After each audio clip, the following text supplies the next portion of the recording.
you. Ladies and gentlemen, moving on now to our second party this evening. Clyde Graf, leader of the Ban1080 Party. Kia ora, Clyde, are you there? Yes. Welcome. Thank you.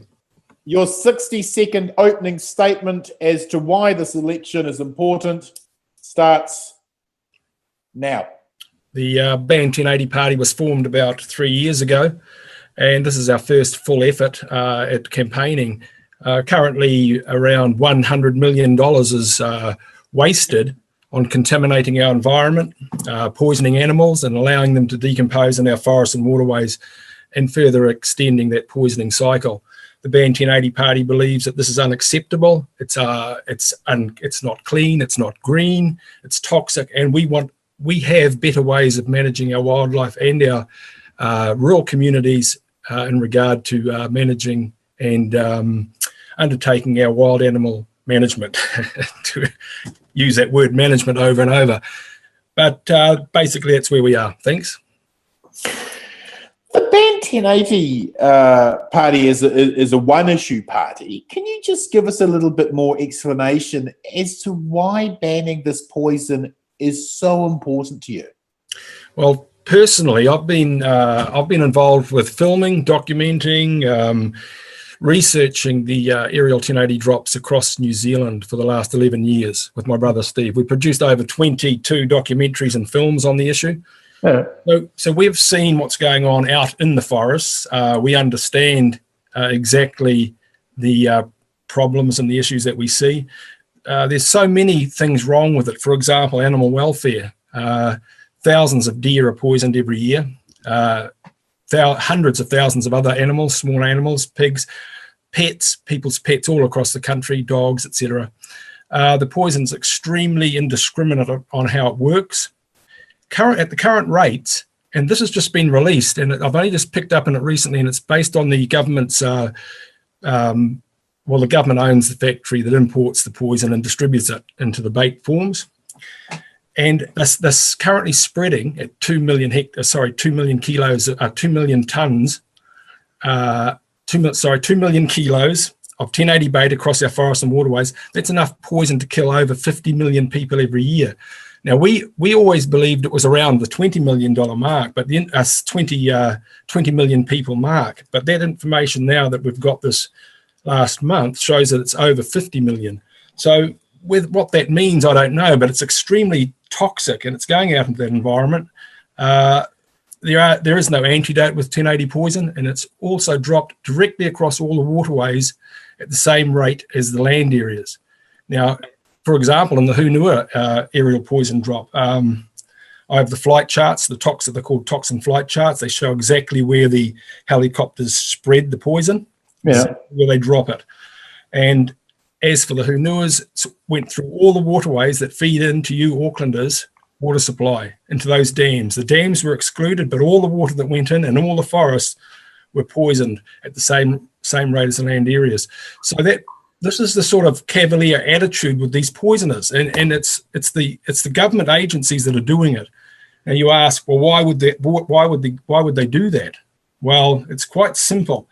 It's a multi-million dollar industry, and it's one that's actually building in force. For example, you've heard of the Predator-Free 2050 project, and that's going to mean more and more aerial poison drops all across New Zealand.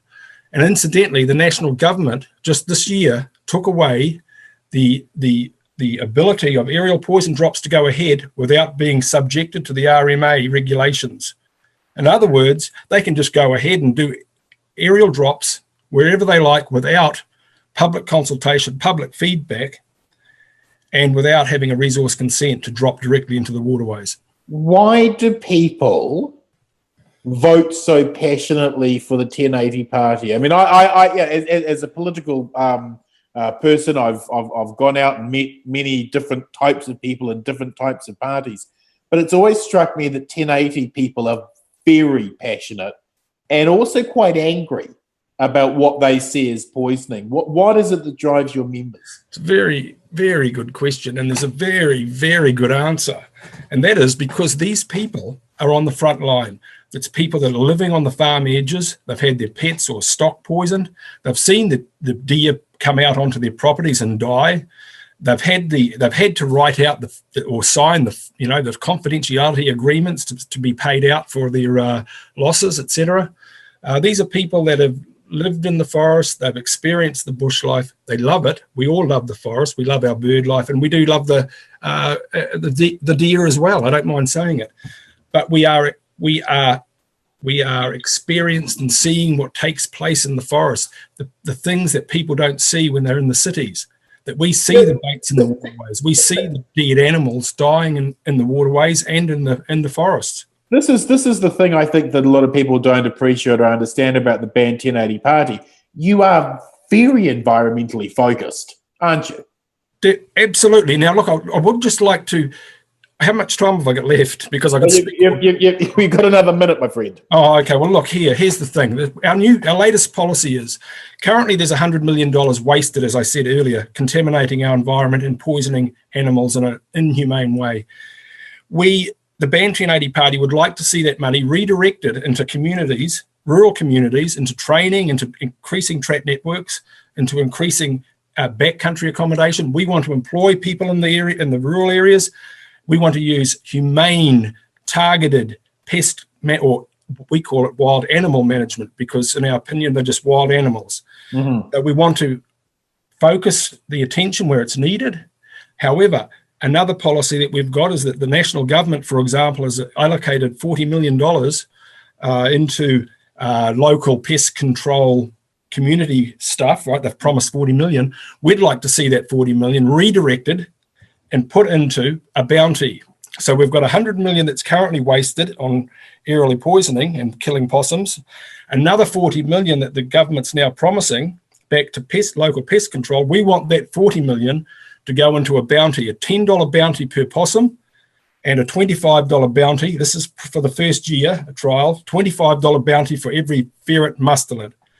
Now, the trappers, the guys out there, they can collect the possums, get the tail, get paid for the tail. They can use the byproduct for the fur industry, whatever they like, to help support their families, etc., in the rural areas. What you will see is, it'll be like a gold rush, in fact, as the possum and the stoat numbers go down, and this is targeted stuff, as they go down, we increase the bounty. We'll put it up to 50 or whatever it may cost. Thank you, Clyde. Thanks very much for your time. I appreciate it. You've got 30 seconds for your closing statement. Why should New Zealanders vote for the Ban1080 Party this election? Because we are genuine. We are dedicated to keeping our New Zealand environment, our forests healthy, poison-free, and our rural communities working in a targeted way, in a way that we can stand up as a nation and say, we are proud to be New Zealanders. We actually look after our wildlife. We target the animals that we're after, and we don't kill the entire forest with deadly poisons. But thanks very much, and thanks for everyone out there listening. I appreciate it. Have a great evening. Thank you so much.